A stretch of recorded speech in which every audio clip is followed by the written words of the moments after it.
Zdarov, kaimieti. Labas, Artūrai.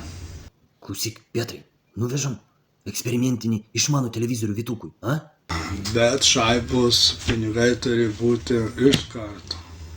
Vytuk, va, atvežėm tau išmanų daugiafunkcinį televizorių, pratestuosi. Aš sakiau, kad man nereikia, ko tu įvežiai, Dėva specialiai atvežė, nu.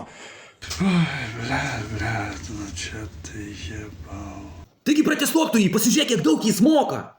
Televizorius žolę apipjaus, televizorius krūmus išpjaus.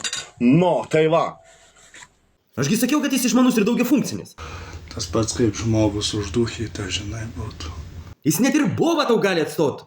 Palaukit, parodysiu, aš atsiguliu ant lovo šitie. Nusenis kelnes, nusenis triusikus.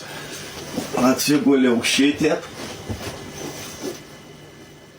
Jau nachui net.